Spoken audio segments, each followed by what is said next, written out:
What's going on, Sky Squad? We are back in the building. Yes, we are in the building today, and we got some news for you guys on Braxton Family Values. The show is coming back, okay? Good news on that front. And then we're going to be discussing the premiere episode of Tamar Braxton's Get Your Life on WeTV. Before we get started, of course, y'all know what to do. In the good chatterization, let me know where you guys are watching from, okay? Let me know where you guys are watching from today, okay? I see we got Baton Rouge in the house. We got Philly in the house, Lawrence, South Carolina, Denver, okay? Who else we got? Chi-Town, Louisville, Fayetteville, Dallas, Raleigh. I see y'all. Nashville, Houston, Germany, Canada, Newark. Be more. All right, I see y'all. Thank you so much, the Big Easy. Y'all know I've never been to New Orleans. I'm really excited to go there one day. So listen, guys, if you don't mind, I'm gonna take my time today because and I don't know if you guys can tell I'm a little bit stuffy in terms of the nose. My sinuses are acting up and I've been sneezing all morning, but we're going to make it through. Okay. We are going to make it through. If you haven't subscribed, y'all know what to do. Go ahead and hit that subscribe button down below. First things first, let's talk about Braxton Family Values. You know, we had kind of touched on this a little bit, maybe last week or maybe even earlier this week. I don't know. This week has been so crazy. I can't even remember everything we talked about, but I do know that at some point we spoke about whether or not Braxton Family Values would be back. And ET had the exclusive teaser for the first look at the new season, and it will debut in November, guys. I will give you guys the link right here so you can go and check that out. Once I'm done with the video, it will also be in the description down below, okay? So I put it in the chat for you guys to check it out at your leisure. Copy it and paste it into your browser to watch. It's on ET. Basically, what they're advertising is they're saying Tamar Braxton celebrates, Trina gets married, and Tracy tears up in the new Braxton Family Value tease exclusive. So Tamar is seen celebrating with her sisters, okay? So we do see her reunited with them, even though she did cut ties with WeTV following her hospitalization. The network is going to still air her appearing in Braxton Family Values, which also filmed months ago, okay? So she's letting loose with her sisters, Tony and Trina, at Trina's bachelorette party. It looks like everything is all smiles. The teaser says you've been hoping, you've been waiting, and this November it's finally happening. The Braxtons are back. Get ready for one big bachelorette party, an even bigger wedding, and the biggest surprise in Braxton history, okay? And then, interestingly enough, the trailer concludes with Tracy Braxton about to make a reveal. At least that's what it seems like. And she says, I'm afraid.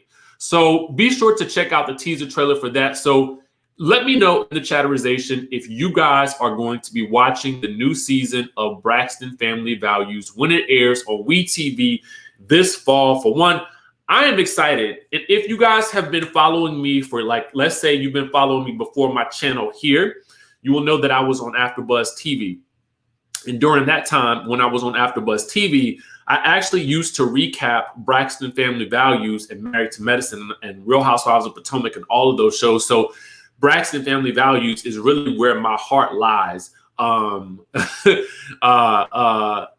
says, I'll be watching with a magnifying glass. Jay Renee says, I'll be watching BVF if it comes back. And it will be back. Jamaica will be watching. Yes, yes, indeed. I see a lot of yeses in here. Miss Lynette says yes. Lakeisha says yes. Bobby says yes. Tony says, I love the show, but not liking how the family seems like they're becoming more distant. hopefully we'll see, honestly, hopefully we'll get to see them sort of reuniting and sort of really making amends. I think it's one of the things that we've seen over these past couple of months is that life is so short, y'all. Life is so short. And so, with family, sometimes that's all you got. You know what I'm saying? And while we can't pick and choose our family, they're still our blood relatives. So hopefully we can see some type of resolve with these sisters, because it was addressed in the Get Your Life premiere from last night. And we're going to segue into that because, I had been promising that I would do this show. And personally, I had felt to a certain degree, like, I don't know if this show should actually air. I'm just going to be honest with you guys. Because of everything that we've seen play out in the media back in July when Tamar was initially hospitalized, and also with what we've seen just this past week, it's difficult, to review this show, right? And I'm just being very honest with you guys. And that's why I said I wanted to take my time today with this video, and I hope you guys don't mind that, because I feel like it does require a level of sensitivity to discuss something like this in light of where we know Tamar's journey has taken her in the past couple of months. And also too, just me as a person, I feel like, she's someone that I have rooted for. This family is a family that I've rooted for, because I feel like a lot of us can recognize, their family in relation to maybe the things that we've gone through in our family. So, I'm just trying to handle this with as much sensitivity as possible, but still it's my job to talk about reality television. And I intend to do that to the best of my ability. You know what I'm saying? So I'm going to be very honest with you guys. Beyond today, I'm not necessarily certain if I'll continue to review this particular show just in light of the material, because it is very deep. I'm going to go ahead and start this review off by telling you guys it is deep, okay? And if you watched it, chime in the chat if you guys watched last night's episode. Please chime in if you watched last night's episode. Give me a yes or a no if you guys have watched last night's episode. I just want to kind of see where everybody is. Terry Weed watched. Tishp says I did. Darlene, yes. Tamisha, yes. Monica, yes. Norris Tony, no. Mary says yes. Lakeisha, yes. P, no. Tanya, what does Tanya say? Yes. Okay. I have my phone here on one side because my notes are on my phone. So a lot of you guys did watch the episode. Okay. Diamond D says no, but I'll watch tonight. Yes, definitely. Listen, it's again, you are correct, Jennifer. It is super heavy. And I don't know. We're gonna dive into it. I am gonna talk about the highlights, and so there are 5 to 6 sort of highlights that I want to touch on. I guess maybe 5 total. The first part that I want to talk about is Tamar and Mona Scott sit down at the beginning of this episode to really discuss what this journey and this show is going to be about. Speaking of the first scene, thank you, Crystal, for the super chat. I really appreciate you. Okay. And Renee, we're going to touch on Goalie in a second. I think I'm saying her name right, Goalie. So Tamar and Mona Scott sit down and they discuss what this journey is going to be about. And Mona, to me, this moment seemed very promising. And let me tell you why. Even on my own, the show that I did on Bravo, Stripped, you do sit down at the beginning of the season and you talk about the journey that is going to be required for this show, okay, for whatever show that you're doing. And because this is more of a docu-series, it is really important to chronicle the events as they are occurring, no matter how difficult they become, right? And so I remember having this same talk with the producers on Stripped. And I remember it was at that moment that I sat down that I truly said, I said it in my mind, I trust these people. Okay. Now, relating that to Tamar, as she's sitting down with Mona Scott, it's imperative to note that at this stage of the game, in the beginning, it seems as though Tamar is truly trusting Mona Scott. And the way Mona is sort of talking about this journey that she wants Tamar to go on, she does sound very trusting, and it sounds very promising. And so I was very happy about that initially. Okay. And whether or not that changes, we'll have to just sort of wait and see as the episodes play out and as we continue to talk about the things that I want to discuss today. So Mona at this point sets the stage for her expectations. Thank you, Priscilla, for this super chat. I appreciate you. Mona sets the stage for her expectations right off the jump. I need you present, and you cannot leave, because she addresses Tamar's past, sort of attitude right out the gate. And, Tamar is you're either going to love Tamar or you're not going to like her, right? And for a lot of us, she's made reality television interesting on the Braxton family values. But for a lot of people, she has been problematic for the family, right? And I'm not speaking on behalf of the family. I'm speaking on behalf of certain viewers feel that way. But it's made for great reality television. And she stayed true to who she is all these years. That's what she's given us all these years. And so Mona addresses that right off the gate and says, I need your commitment 100%. But Tamar also says, I need your commitment to managing this situation, to come out of management retirement to manage this situation. So they have this promise that they make to each other. And then we set off on our journey. Now, I'm not going to go in chronological order because I want to touch on each topic one by one. But what I will say is that the next scene that we get is a scene where Tamar welcomes the production staff to her home and into her life. Okay. This is a very important scene right here. Most notably because your production team becomes like your family, like your second family for the 6 weeks or however long it is that you are filming. These people, thank you so much for the super chat. These people become your family. They're with you for 8 to 12 hours out of a day, depending on what the laws are in your state about filming. And so during the filming process, I will tell you guys, when you're doing a docuseries like this, typically you cannot get out of a scene until filming is done contractually. Thank you so much for the super chat. I really appreciate, I so appreciate y'all's love for this. So typically you can't leave the scene. And I just want to address that right off the beginning. You film until you are done. Okay. That's important to know. Okay. Now I'm going to jump ahead because the next topic I want to talk about is Tamar and the music, right?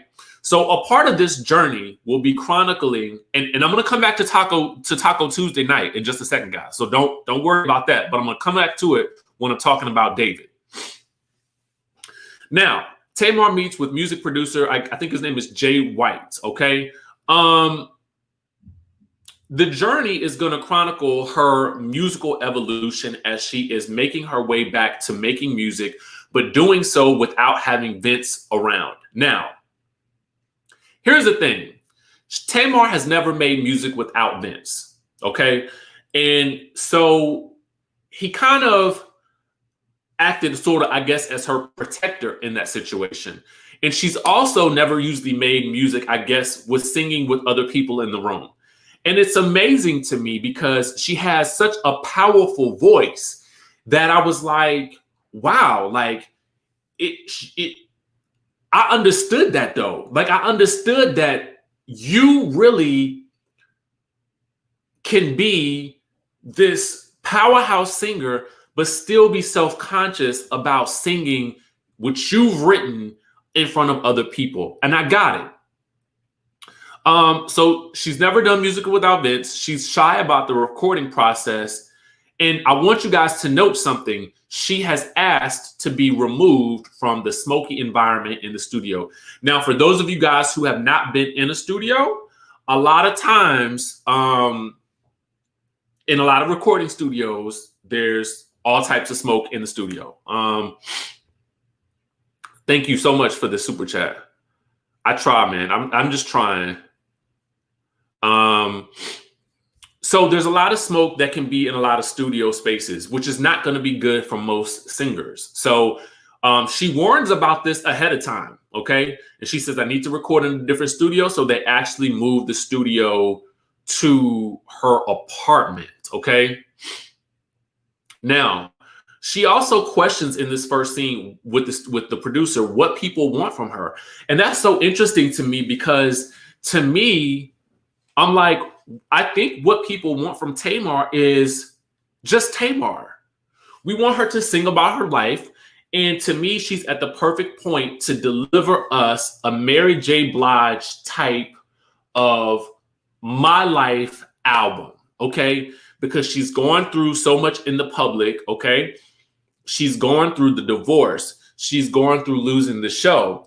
And to me, this is a pivotal moment where she can make some really meaningful music, put her pain and her fears into the music, and then let that also act as a bit of therapy for what she has gone through. And she can let that speak for her. The cool thing about when you put your pain into your music is that you don't always have to be explicit with stating, this is the thing that hurt me. No, you can describe it and sing about it in ways that really resonate with us. And that's the reason why still to this day, My Life by Mary J. Blige is probably one of her best albums out.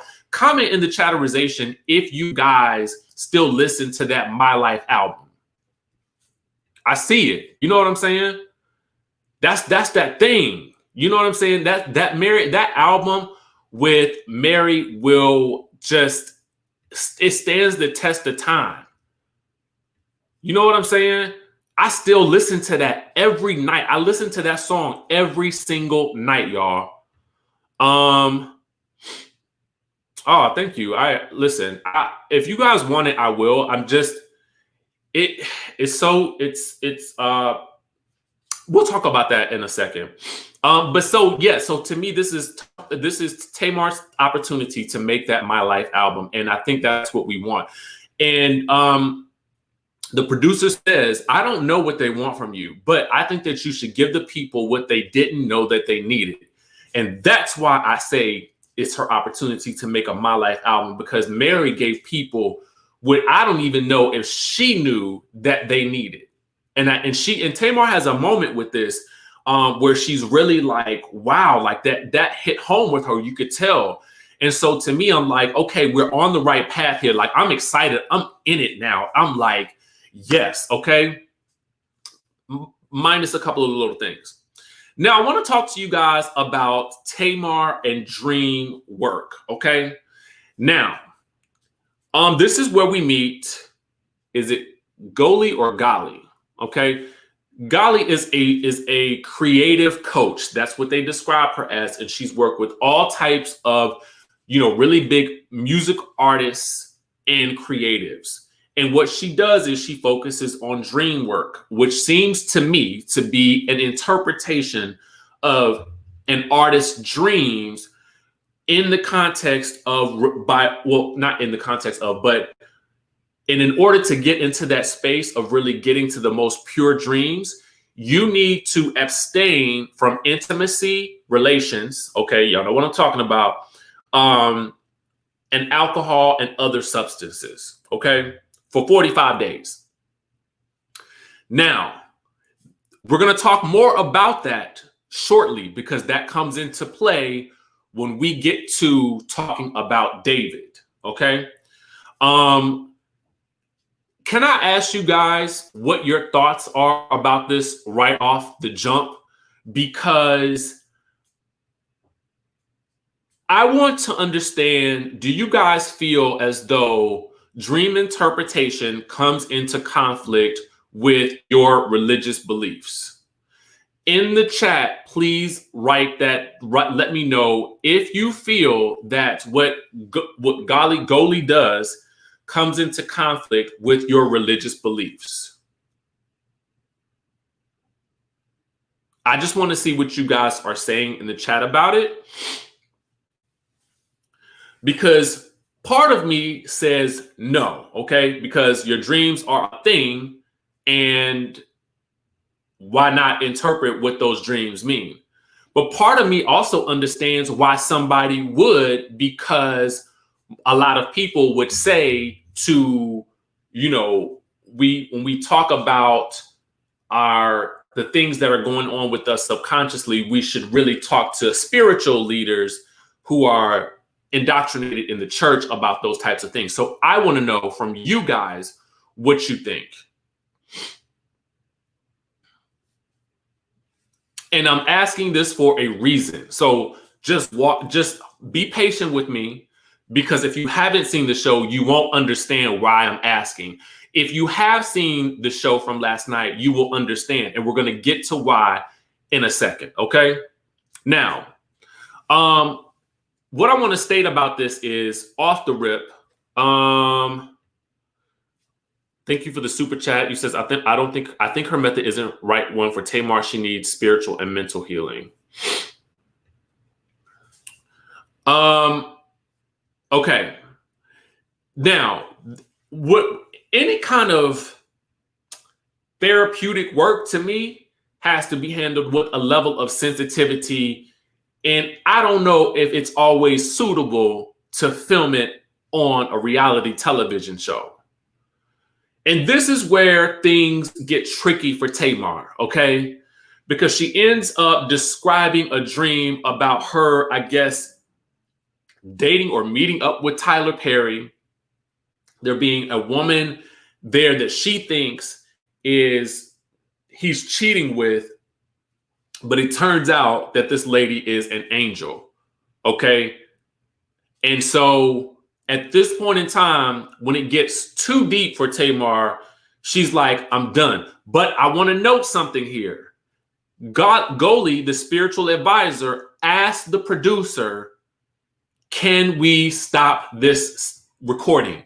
Because this is a moment that Tamar needs to process this by herself. And the producer is like, and this is where the conflict is coming from. Because to me, it seems like there's a spiritual mental conflict that's coming, spiritual mental process that's coming in direct conflict with the filming process, if that makes any sense to you guys. Now, when Goly says this, the producer says, nope, we need to capture this moment. So I understand from his perspective what he's saying, but I also understand from her perspective what she's saying, and I understand from Tamar's perspective what she needs. Okay, I think I do. I mean, based on what she's saying, right? She needs a minute. Again, this is where I go back to my statement in the beginning. When you've signed up to film a reality show, typically you cannot stop unless there are certain provisions written down in your contract, but otherwise, you got to keep filming until the day is done, okay? Now, I'm going to tell y'all from my experience, even when that first day that I filmed, it feels like it's about 20 people in your personal space, and you have a moment, and you just want to get away, and what happens is, I walked outside, and you guys can see it. I'll put the link to the show down in the description as well. If I could pull it up right now, I'll do it as well. But when you have that, it's for me, when I went outside to sit on the sidewalk, to thinking to myself that I could have a moment to myself, I looked up and there was a camera over there, and it clicked in my mind from that point. This is the process. And you cannot get out of this process. And so you're going to have to film these next 4 to 5 weeks and just be. Whatever they get is whatever they get. And I had to, and that's where it goes back to, and this is why in the beginning of this whole recap, I said, Mona set a precedent that they had to trust each other. And at that point, you do have to trust that the network or the production company is going to capture you in the light that is true to you and your struggle, but also kind to you and your struggle, if that makes any sense. Okay. And based on her previous experience with the network, I don't know if she trusted them to handle her story with the care that she felt at this point that it deserved. And I think she might have been reminded of that. But from what we can see, I do feel like so far in the show, they have handled it with care. Okay? I just don't know if spiritual work should be televised if the person doesn't want it to be. Mental health, whatever you want to call it. I just don't know. That's what I'm debating about. Okay. And so then that creates a conflict for us as an audience, because now we are conflicted. At least I was. And that's where I'm at today. You know, after having watched it, I said, I don't know how do I do this? How do I do this with sensitivity for her, but also with the knowledge that we talk about reality television on this and it's on the air? So that's kind of where I'm at with it. If that sort of helps you guys understand my I don't know. But I want to get through at least this first episode, and then I'm definitely just gonna have to pray about it and sort of see how you guys feel about it. Lourdes says this show is good for Tamar. She's a natural and would have told her own story. David didn't like his portrayal and drove complaints against we. This is coming from Lourdes. Can I say this too? I also felt as though Tamar was having her own breakthroughs. And I will say this, if you guys know this for yourselves, oftentimes when you have those breakthroughs, it's uncomfortable and you don't want to have that. It's something, you don't realize what the breakthrough is. And you don't realize that maybe I shouldn't have committed to recording this. I don't know. I'm speculating right now. So who knows? I want to get on to David. And it was difficult to watch his scenes because I'm watching them now through the lens of what we know has occurred this week. And I'm trying to remove what we've heard this week from my mind as I even give this review, but also I cannot, because I think what I'm seeing from him on the screen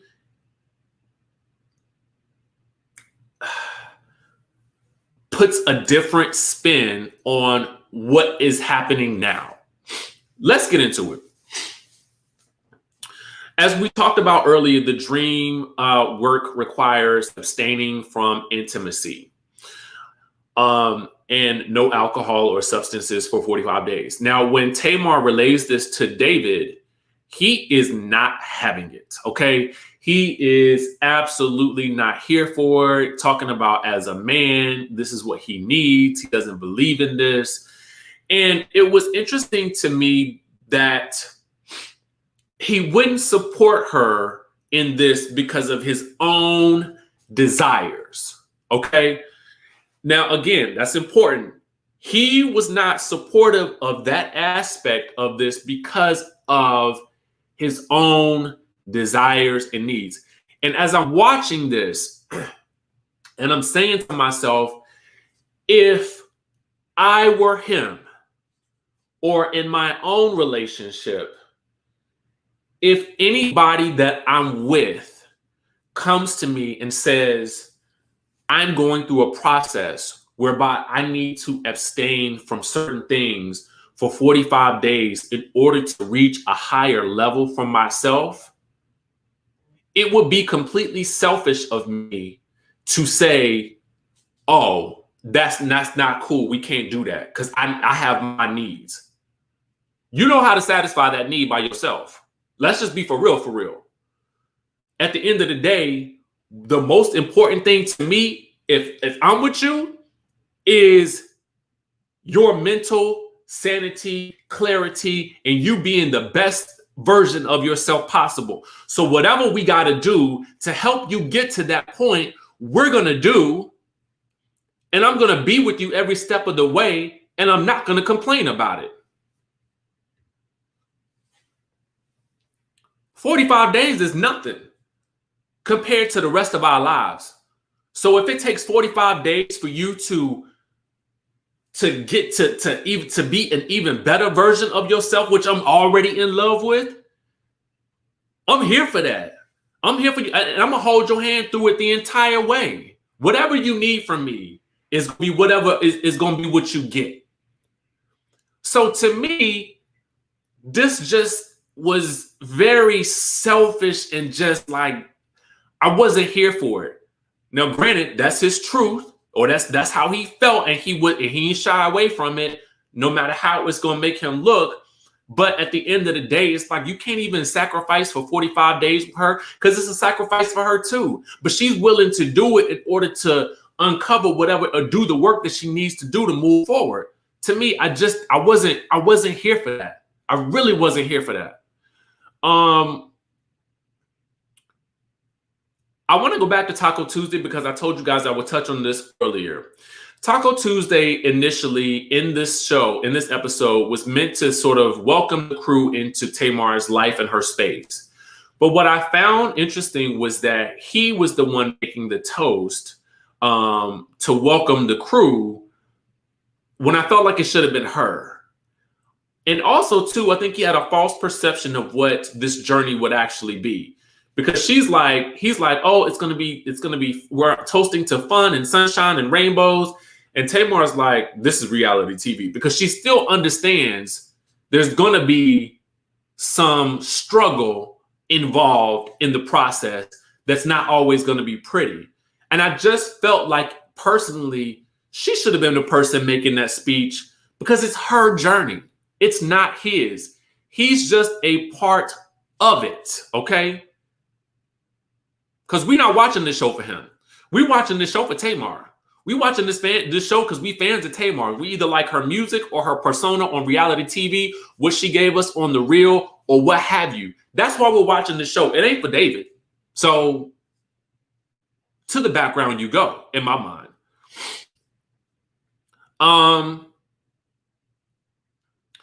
I want to touch on the previews now. So at the end of the episode, technically ends with Tamar wanting to leave the scene from working with Goldie after she talks about her dream. And sort of we start to get an idea of during the preview, we start to get an idea of what we're going to expect from the season, right? The most notable thing to me was that in the preview, we see a lot of conflict. Thank you, Kiki, for this super chat. A lot of the conflict that's going to come up is between David's beliefs about Goldie. He even calls her a witch at a certain point, and Tamar's use of Goldie on this journey that she's on. Because David does not believe in the method that Goldie uses, and he believes that it is witchcraft. And there's also a moment, I believe, where Vince comes to visit Logan, I think.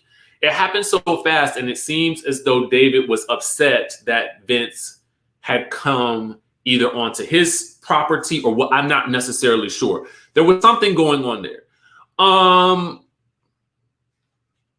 so this is the reason why I asked you guys,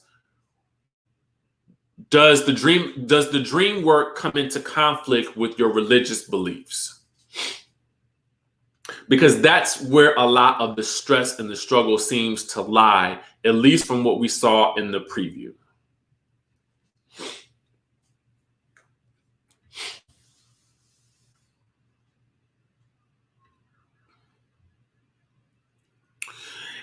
And my thought is this. Regardless of whether or not it comes into conflict with your religious beliefs, this is not about you. This journey is about Tamar. So again, let me read the super chat, guys, real quick. The decision records Tamar's.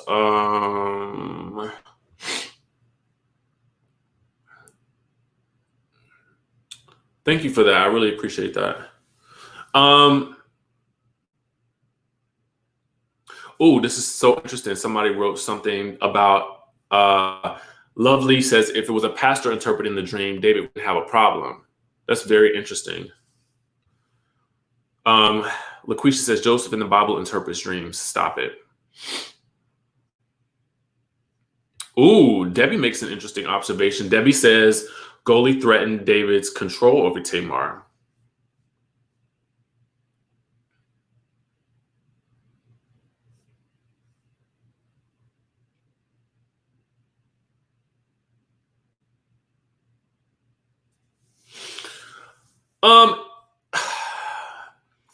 I guess it's tricky because I feel like how do you determine,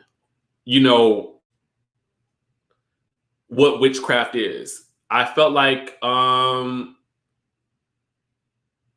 my mind, I felt like, okay, if she's just going to interpret the dreams to help Tamar realize sort of what she's been subconsciously pondering over, I think it's up to Tamar to make that determination about whether or not this fits her lifestyle or it's against her religion. So I think it has to do with Tamar's journey and less about David's. I'm not interested in what David thinks because I'm not following this show for him. I'm following this show for Tamar, and whatever healing she feels like she needs to do is what I'm here for, regardless of what anybody else thinks. So that's just where I'm at with it. It's not about David's beliefs. This isn't get your life with David. It's get your life with Tamar, right? It's Tamar's show. So I just kind of feel like I understand everybody has their beliefs, and I'm not going to argue with that. I guess I just feel like, but you should not put your beliefs off on someone else so much to the point where you begin to cause them stress, because that's what happens in the preview is that, his beliefs come into conflict with the work that she's trying to do for the show. And thereby it's causing, I think, it's causing mental anguish for her.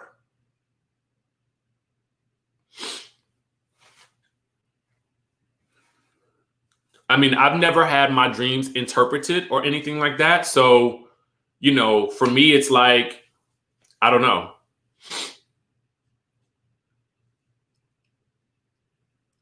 But the thing about it is, what's interesting is, I feel like it's always interesting when people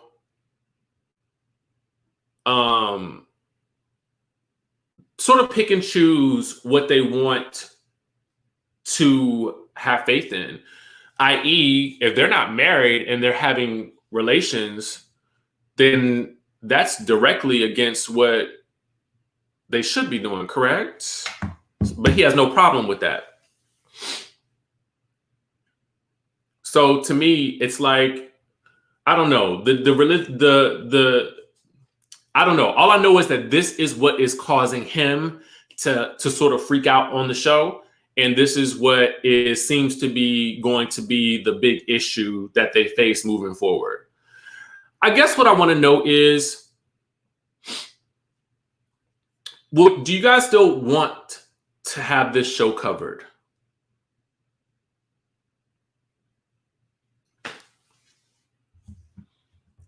I'm interested in it. I just sometimes feel like,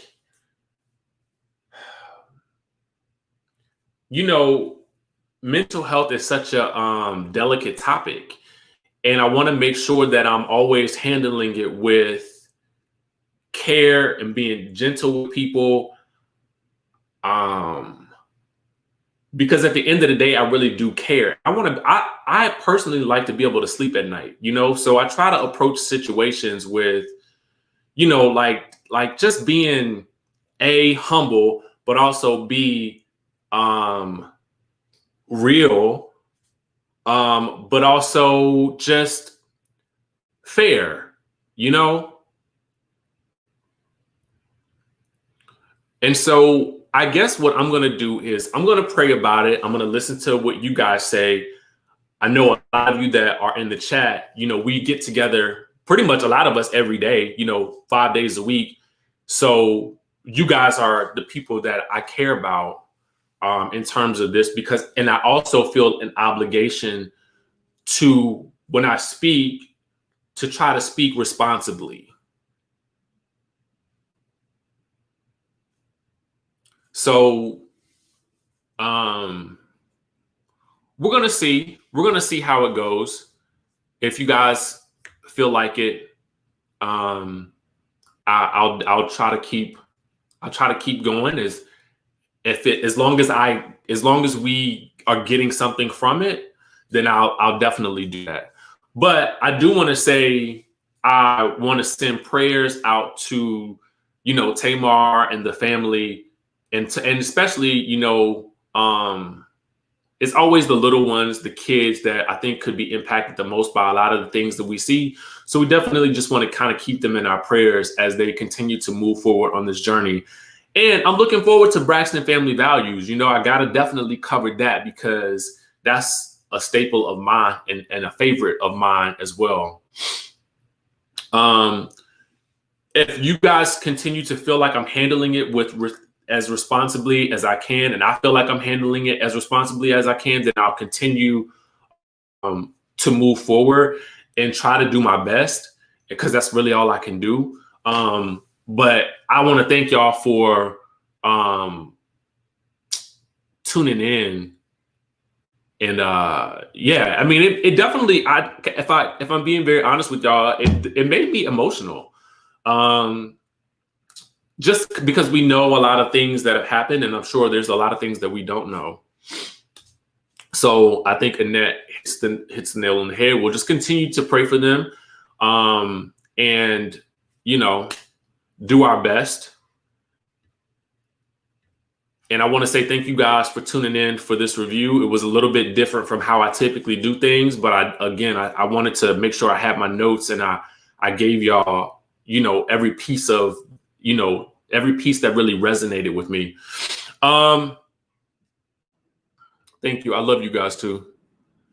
With that being said, guys, I am going to go lay down for a bit. These allergies are about to kick my butt. It's Friday, so y'all be safe out there. Wear y'all masks, you know, love on each other, love on your family, and I will see you guys in the next video.